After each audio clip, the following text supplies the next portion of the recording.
Okay, we'll call the City Council meeting to order. I'd like to recognize that we're on the traditional territory of the LHTAKO DENE.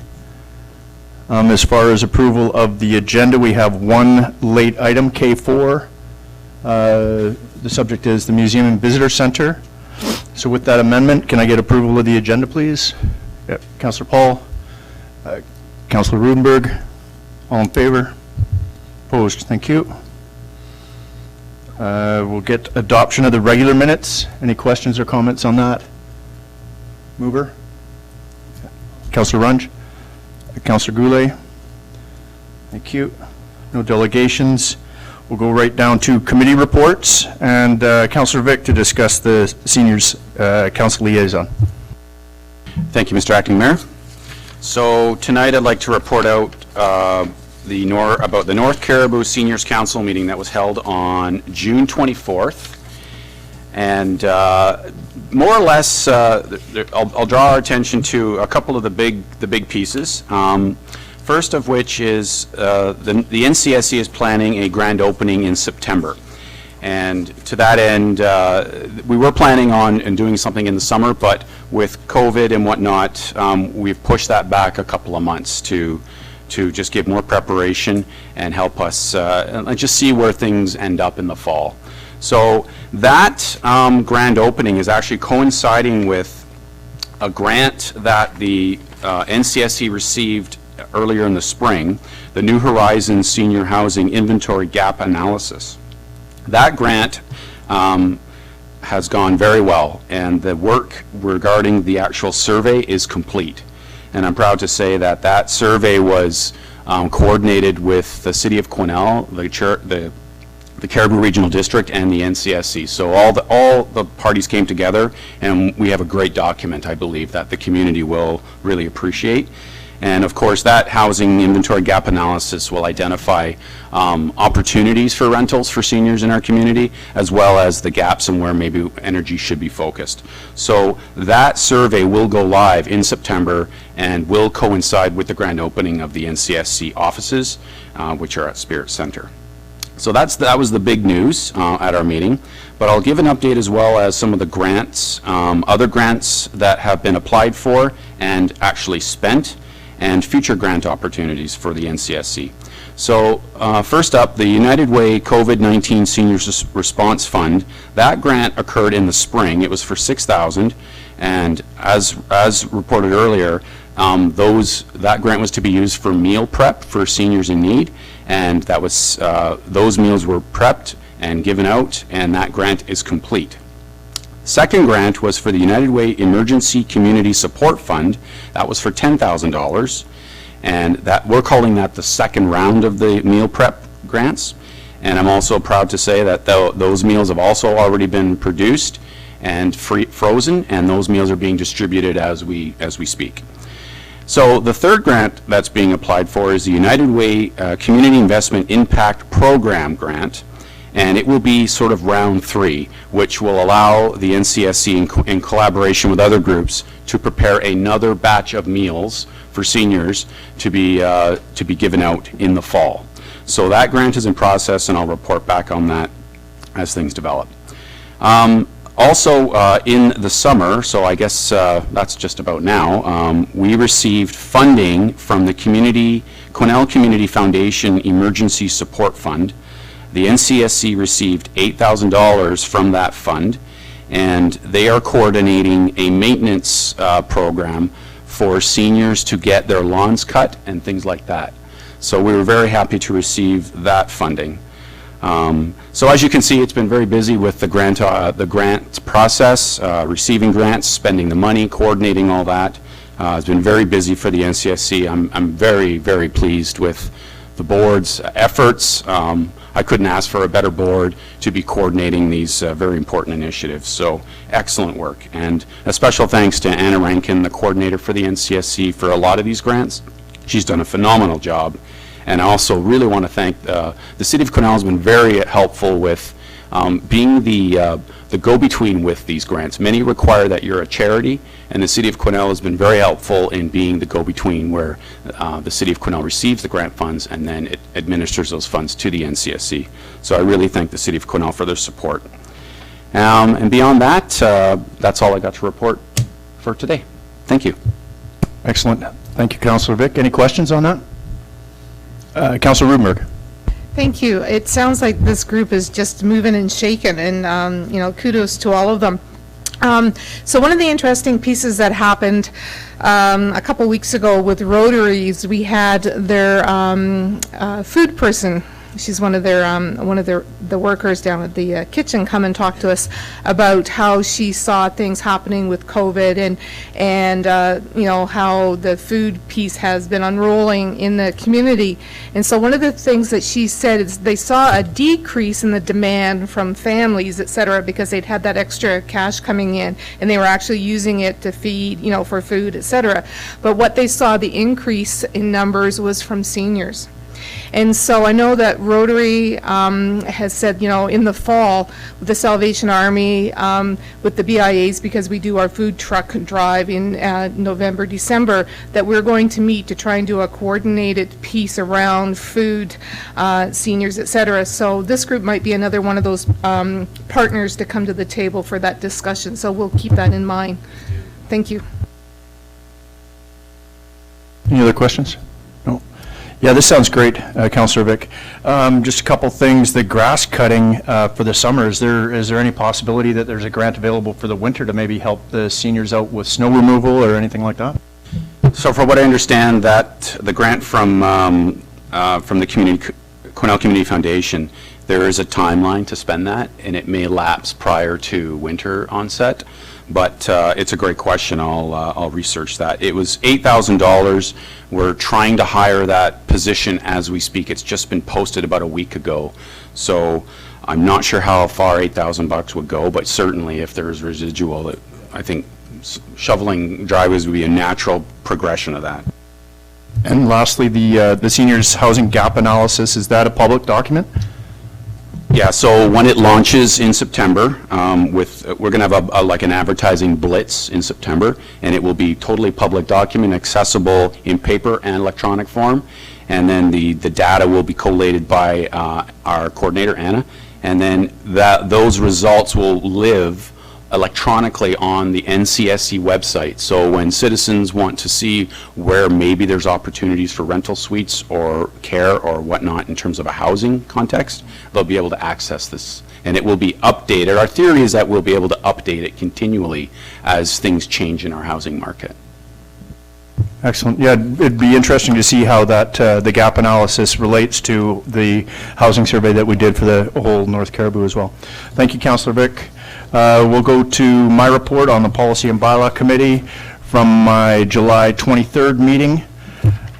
Just a few things that we discussed: the proposed tax sale policy. So each year, staff has to take a look at the delinquent properties and where the taxes have not been paid in the past 3 years. That list is quite big at the beginning of the process, maybe 50 or 60, but it inevitably gets smaller as we get close to the tax sale. If that property that has been delinquent and there is no bidder on the said property, the city is deemed a purchaser. This can come with challenges, as we've discussed before, as the property in question may not have been of interest to us as a positive acquisition. We've recently seen that with delinquent houses in the city of Quesnel and us picking up that responsibility.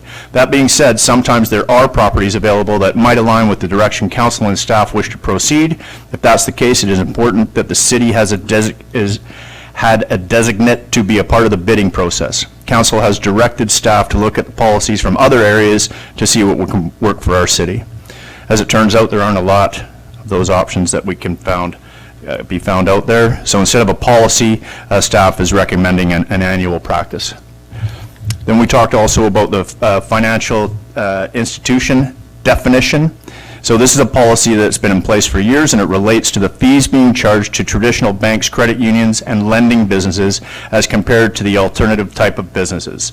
Last year, there was a business that identified themselves as a financial institution, which led to some confusion.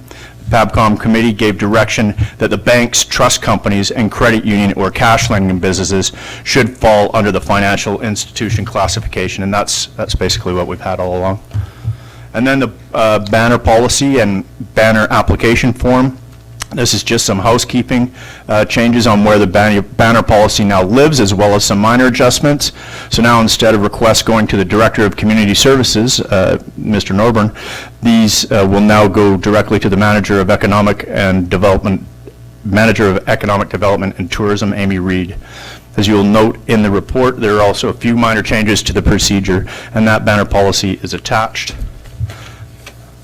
And then we have one recommendation coming out from that, and that was moved Councillor Goulet and seconded myself, and resolved that the Policy and Bylaw Committee recommend to Council to approve the banner policy as revised. Yeah, Councillor Paul moves that recommendation. Councillor Goulet, second. Any questions, comments? Yeah, Councillor Vic. Thank you, Mr. Acting Mayor. So regarding the proposed tax policy sale, on the last sentence, it says, so instead of a policy, staff is recommending an annual practice. So is the annual practice sort of the second paragraph there, where property in question may not have been of interest to you as a positive acquisition? Is that sort of how we're going to proceed then? Yeah, we'll just get Carrie to answer this. Thanks, Carrie. So the annual practice will be that each year, probably the second or third week of September, I will bring to council in an in-camera meeting the list of available properties so that we can go through them and see if any of our interest to council. And then at that meeting, you pass a motion authorizing likely the city manager to bid at the tax sale. Okay. Thank you. Any other questions? Okay, did we take sorry, Councillor Runge. Thank you, Acting Mayor. So my question is with regards to the banner application. Some of those banner application locations are actually, the way I read it before, are actually not usable by outside groups, right? The city uses them, the BIAs use them. So would all those choices actually be an open choice for someone putting the application in, or are those banners already being used by the BIAs, that downtown, so the city, in the various locations that were previously discussed?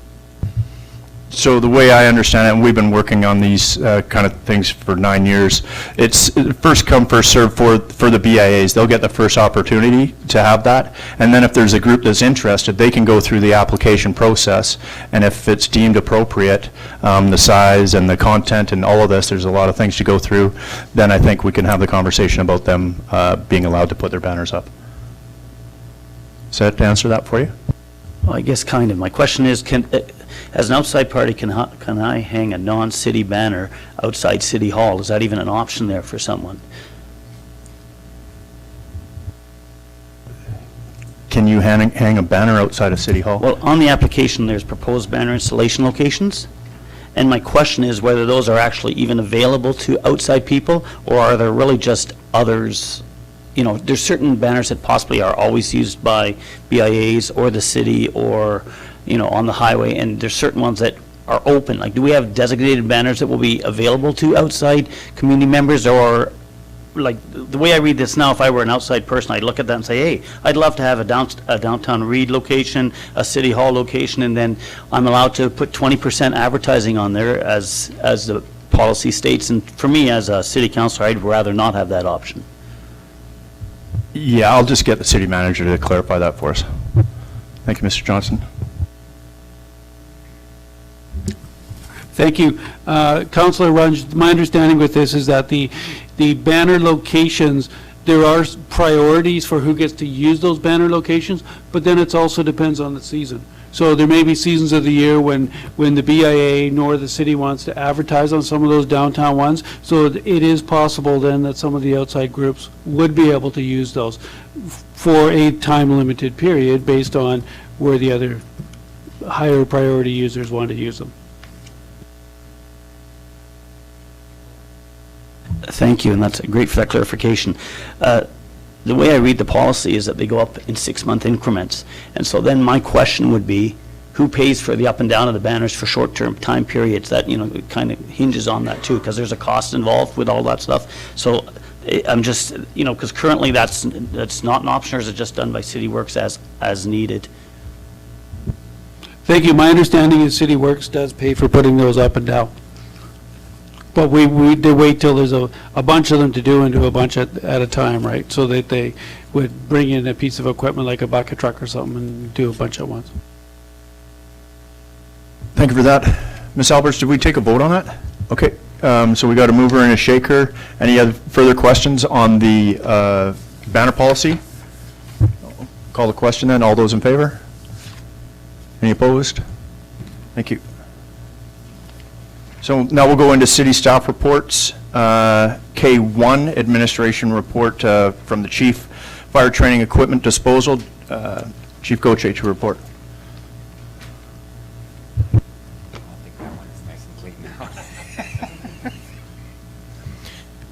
Thank you, Mr. Acting Mayor. Members of Council, the purpose of this report is to request Council's approval for the disposal of our old fire training ATCO trailers and various large metal tubes that are located at the fire training ground. In early 2000, the Quesnel Fire Department approached Cariboo Pulp and Paper for a donation toward our training ground facilities. In 2002-2003, Cariboo Pulp and Paper came through and donated 4 ATCO trailers to be used for the training of volunteer firefighters. These trailers were mainly used for search and rescue and simulated interior fires. In 2009, the Quesnel Fire Department was able to construct a proper training facility where we could have live fires, and therefore we rendered these old ATCO trailers obsolete. Presently, some of the trailers are beyond repairs, and mold is also visible in 3 of the 4 trailers. Power and water was turned off a few years ago, and these trailers have not been used since then, since our new training facility was constructed in 2009. Those large metal tubes were mainly used for aircraft firefighting, and 2 of them were used, 2 of them were used for water drafting exercise. The ones for water drafting right now are beyond repairs. They're falling apart and we can't use them anymore. We've talked to a few contractors, and the main contractors that we're looking at to demolish the trailers is the old, same contractor that's presently demolishing QGS, Clearview Demolition Limited. They've provided us a cost of $20,000, which is about $9,000 more than the other 3 contractors that we looked at, but they're already taking into account asbestos removal inside these trailers, as the other contractors have not even mentioned asbestos. So if there is asbestos in it, we're not too keen on having the other contractors just keeping it hush-hush. So that's why we choose Clearview Demolition. And if there's no asbestos, then the cost will be about $9,500 to $10,000. So financial implication is the cost for removal of these items mentioned above will be about $20,000. This will include the asbestos removal, transportation to landfill, and disposal fees. The cost will be shared among the other 5 outlining CRD fire departments, and the funding will come from our fire training reserve account. I've already talked with my counterpart at the CRD through an emails, and they've all agreed to pay their share, and they said to go ahead with it once we have the approval over here. So our recommendation is that Council approve the disposal of these 4 ATCO trailers and large metal tubes, and that Council approves up to $20,000 being allocated from the Fire Training Center Reserve for the disposal of fire training equipment. You're moving the recommendation, Councillor Rubenberg. Thank you. Second, Councillor Runge. Any questions or comments on this? Councillor Paul? Thank you, Mr. Acting Mayor. I guess I have to ask sort of a rhetorical and very obvious question, and that is, why could these structures not be used for training? In other words, set them on fire and do your training? Through the chair to Councillor Paul, I'm dead against it. It's too dangerous with these trailers. From experience, even a travel trailer going in, because the floor are so thin, if we set a fire in there, and right now when we walk into it, the floor is just bouncing. We've already had people falling through just to do a little bit of training a couple of weeks ago. So we're not burning those trailers, and it's against city policy. It'd be kind of hard. Probably have too many people calling City Hall as to why there's a big fire over there and try to explain that, so. Thank you. Exactly the answer that I was expecting. Kind of predictable. Thanks, Chief. Any other questions, comments? No? Call the question then. All those in favor? Any opposed? Passed. Thanks, Chief. One question for you. Years ago, I had the opportunity to go out there and try and put out a fire at the training center and things like that, and it was fascinating, and it just gave me a bigger respect for you know, how dangerous and scary it is. Do you think that kind of opportunity might present itself to this newer council? Through the chair, any council who wants to come, just give us a call and we'll take you in. I would highly recommend that opportunity. Tonight is the last night we're doing training, then we're shut down for 4 weeks, but we're back at it in September. Oh, what time? Okay. Thanks, Chief. Tuesday night, 7 o'clock. Thanks, Chief. We'll go on to the second staff report then. The revision of the Front Street development. Director Turner to report, please.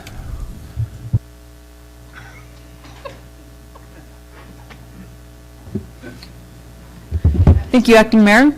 The purpose of this report is to review the amendments to DP 2019-24 for the proposed apartment in the commercial downtown development permit area.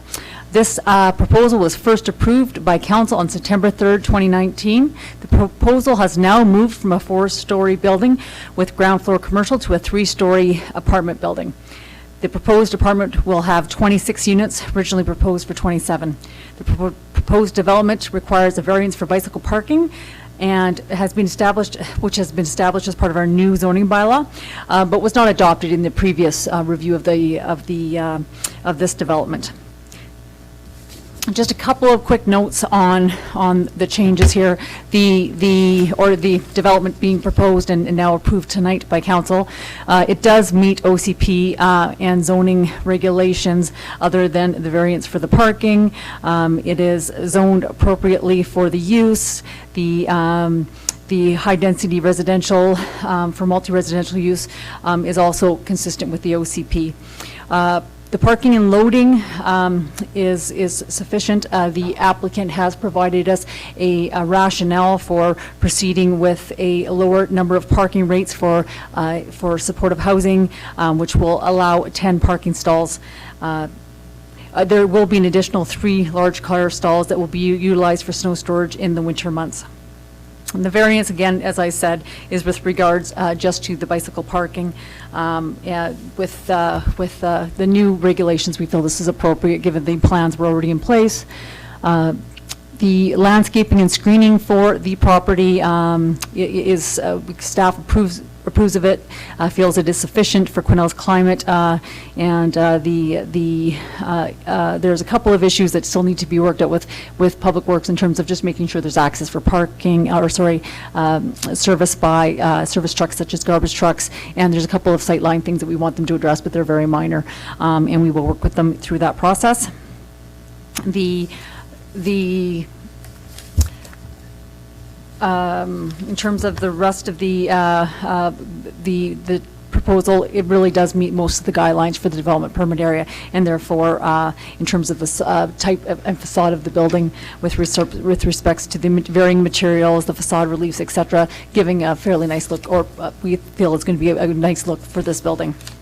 The recommendation, and a number of the conditions of this recommendation were first approved by council in the first set of plans, and so we're just reiterating these again here for this approval.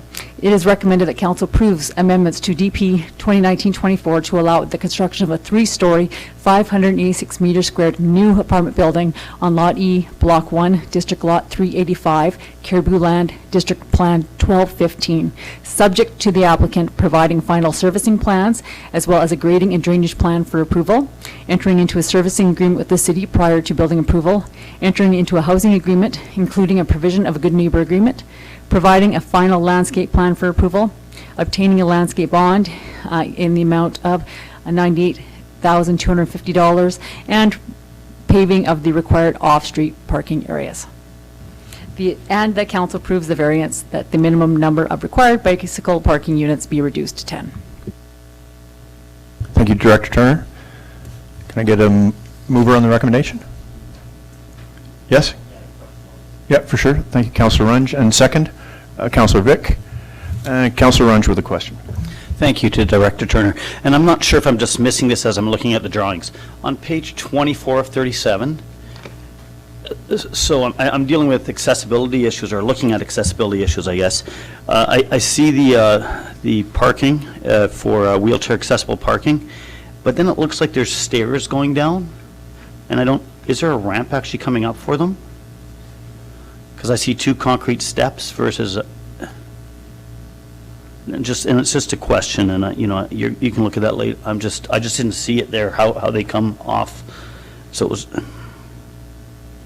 And then my second question was with regards to the waste bin, also on that page. And I'll have to look at that closer, Councillor Rich. I've not seen Yeah, the stairs. and that was just a question. My second one was the waste bin, because there was some discussion with regards to making it just two-sided with no wall onto the laneway. And my experience with condominium complexes down, especially in the Lower Mainland, where they didn't have bins, when they have the recycling or just the cans and what happens is that you do unfortunately have people going through that and a lot of litter and stuff like that. So is there any way of having that actually closed off? Like a lot of buildings would have a opening for the garbage truck to come in, for the containers and the recycling. They'd be all in a closed off container with some sort of a gate. That'll be an operational issue. I know in the past we have discouraged that because as an operational issue, our Director of Public Works would not be approving of that because it would be such an operational issue. We have a proposal in the past to have one, and I know we asked them not to do it. So then just for clarification, on that one, that in the past, no issues with regards to litter and people going through there, leaving stuff on the road to blow around? Not that I'm aware of, no. Thank you. Thank you, Director Turner. Any other questions? I'll call the vote then. All in favor? Any opposed? Thank you. Thanks again. Well, okay, hang on. Don't go anywhere. So the third one is the donation of paving a portion of Woodridge Road, and Director Turner. Thank you. Thank you, Council. This is a bit of a different type of report. I'm sure you have seen as you've read it. The purpose is to consider a request to allow the donation of paving of approximately 110 meters of Woodridge Road. The property owner of Lot 4, District Lot 6682, Cariboo District Plan PGP 44141, I promise that's the last time I'm going to say that, is requesting to be able to pave a portion of Woodridge Road and donate it to the city. The city's donation policy requires council review and authorize donations that will have an ongoing maintenance and operation expense. Normally, the city does not grant piecemeal extensions of services such as this, but due to the rural nature of the area, improved road maintenance conditions, and having no negative impacts to other property owners, staff are recommending approving, subject to obtaining an agreement that the city does not guarantee the standard road will be maintained in the future. There is the attached request from the potential donor in the package for you. Further to that, all I'd like to say is that we have discussed with staff, because this is a bit of an anomaly, so we have discussed it in quite length.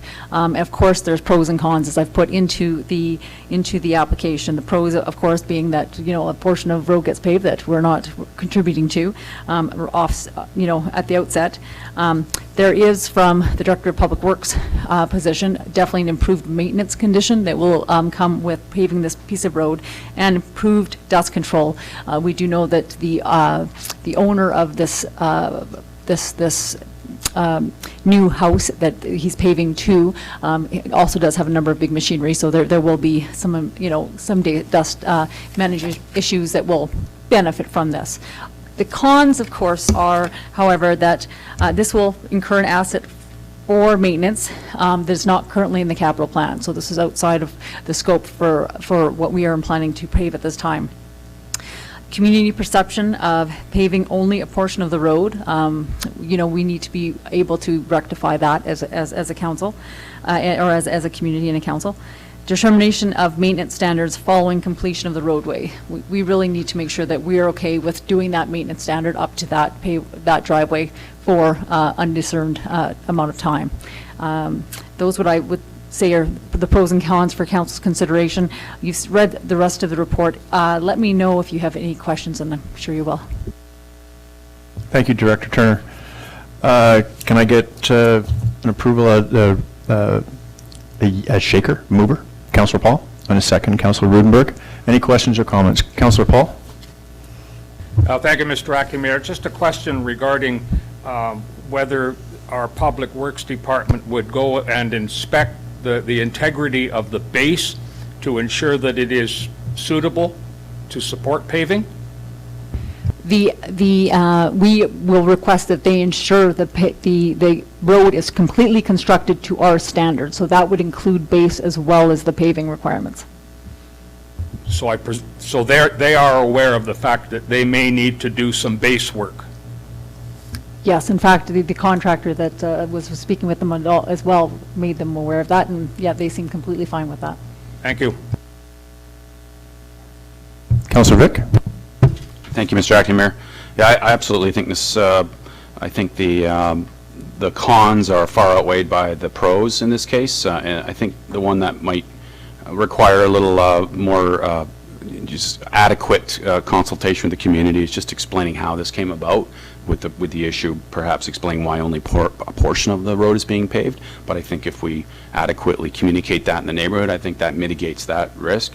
And then in terms of the improved maintenance conditions offset the incurred asset maintenance, I think those kind of cancel each other out. So I think this is a net gain for the community, and I would certainly support that. Any further questions or comments? I'll call the vote then. All in favor? Any opposed? Thank you. Thank you, Director. Yes. Just one matter of clarification is we would like to have the community, that direct community, the residents on that or property owners communicated with directly, was what I heard out of that comment. That was my comment, but you Yeah, can why take did- it or leave it, but I would suggest that for sure. Yeah, and I would just recommend that we ask that the proposal, the individual proposing to make the donation do that directly. Yeah. That sounds good. Thank you, Director Turner. Okay, now we'll take a look at our late item, K4. And this is the renovation project for the museum and visitor center and contract award. And Director Norburn will be joining us in un momento.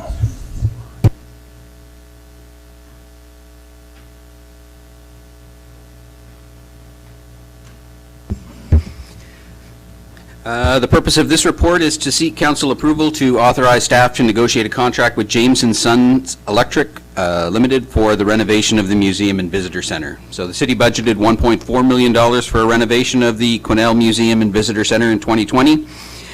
Request for proposals was issued in June, and the city received 2 submissions. The lowest bid price was from James & Sons Electric, who submitted a proposal in partnership with Fresno Construction. The proposals were evaluated by the architect and staff based on criteria set out in the RFP, including price, work plan, terms and conditions, and personnel, including the use of local trades.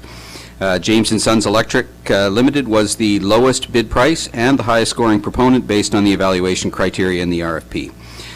The bid price for the base project, bonding, and civil work came from James & Sons Limited, and it was $1.2 million with some change. The James & Sons proposal also utilized more local contractors, had more favorable terms and conditions for the city, and a schedule that would result in construction starting sooner and ending earlier, which was preferable to the city. City staff are in the process of negotiating a stipulated sum contract with James & Sons for the project. As a result of these discussions and clarifications, there may be modest adjustments to the scope of work, or alternate pricing may be provided that results in a modest shift in the final contract price. awarding a contract for $1,233,048 will result in an $80,000 contingency within the overall project budget of $1.4 million. To allow staff some flexibility in this process while at the same time ensuring that the project is able to proceed in a timely manner. That's in light of the fact that there won't be another council meeting probably until August 18th or maybe August 25th. It's recommended that council authorize staff to negotiate the scope of work for the Museum and Visitor Center renovation project with James & Sons with a stipulated sum construction contract up to a fixed amount. The recommendation is that council authorize staff to negotiate terms and enter into a stipulated sum construction contract with James & Sons Electric for the Museum and Visitor Center renovation project for an amount not to exceed $1,283,050. So basically a $50,000 buffer from what their contract price was, depending upon how the discussions go. Thank you, Director Norburn. Can I get a mover on that? Okay, Councillor Paul, second Councillor Runge. Any comments or questions? Councillor Runge, you okay? I'm good, thank you. Thank you. Director Norman, I have a couple questions. On bullet 7, with regards to the timeline, sooner, ending earlier, which is preferable by the city, do we have, would it still be for this fall, or are we still looking at a completion this year? We're looking at starting the project in the middle of August, and we're looking at completion at the end of March, with the anticipation that the building would be finished and we would be ready to open May 1st. That's wonderful. And then on bullet number 9, I do apologize because with this late agenda item, it's always tough to pick up on all these things. Any of those, as we talk about, alternative pricing may be provided that results in a modest shift in the final contract price. Modest is kind of a nebulous word for me. Do we have 50,000 one way, 50,000 the other, 100,000, 300,000? Yeah, and I think, I mean, what's sort of there is mostly discussions about the scope of work. So they've given us a fixed price, and that price is fixed, so they, can't really change that. But if we start having discussions about, well, what if we take this thing out and add this thing in, or if they have a contractor or subcontractor who's given them a price, but they get another price from an acceptable subcontractor, that may result in a lowering of their price. So the issue really for us was just that there was a council meeting tonight and we wanted to start the project as quickly as possible. So we wanted a little bit of flexibility there. So that's why I sort of built in that motion that says up to a certain amount. So there's sort of a cap on that, but it's certainly not our intention to increase the project. But it, if we came with a recommendation to approve a contract of X and then it was slightly different than X, then it wouldn't line up with the motion. So that's why the motion is phrased that way. It's our intention, obviously, to get the best contract for the city that we can.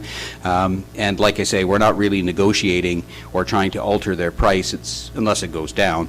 But we are looking at potential changes in scope where we might say, well, that's not a priority for us, but we'd like to do this within the sort of contract or the RFP that we issued. So we put in, for example, some alternative pricing or additional pricing, optional pricing. So basically there's a base contract and then there's sort of other items that we could potentially add to the contract, but we have to be cognizant of our overall $1.4 million budget. So basically, I guess we're looking for a little bit of flexibility as we go through this process with James & Sons and Fresno's, so we can, settle on a scope of work that makes the most sense, gets us the best bang for our buck, and that may or may not be exactly the amount that we talked about, but within a range of no more than $50,000 more than that, if that makes sense. Yeah, that's fair, thank you. And then I got a couple small questions, I hope. The status of the grant application, do we know how far along we are on that?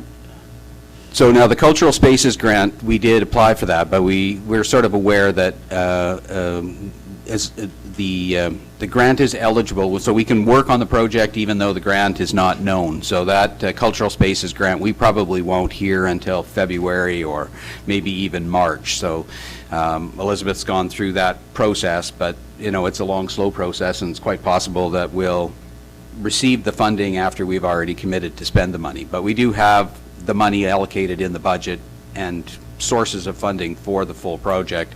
So if we do receive that grant of a little over $400,000, it will just reduce the amount of money that has to come from capital reserves. Okay, I actually see it slightly differently, but that's okay. No, because I see the 250 from Northern Development, and I see the 700K comes out to about a little shy of $1 million, so that 400,000 actually is really needed there. It's committed from the capital reserve. Okay, so the other It's 400 committed in the budget Okay. to come from capital reserves, but obviously if we get the grant, then there would be less of a draw on the capital reserves. And then I guess my final thing is just that we're staying as green as we can to continue on with our energy footprint going forward. Thank you. Thank you, Director Norburn. Yeah, Councillor Paul? Thank you, Mr. Acting Mayor. Not a question, just a comment that it's good to see that the contract is being awarded to a local company or a couple of local companies. Way to go. Yeah, agreed, Councillor Paul, 100%. I mean, it's an exciting project, absolutely, for the whole community, but the added bonus is the local procurement, for sure. No other questions? I'll call the vote then. All those in favor? Opposed? Carried. Thank you. Thank you, Director Norburn. Please clean up after yourself.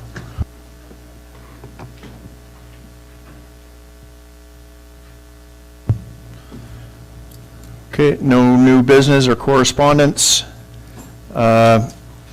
Information and question period, no changes to the upcoming meeting schedule. Ms. Albers? No, thank you. No changes to committee appointments. Any announcements or future events? Not at this time. Any gallery questions? Seeing none, can I get a motion for adjournment, please? Councillor Rudenberg, and a second. Councillor Goulet. All in favor? Opposed? Thank you.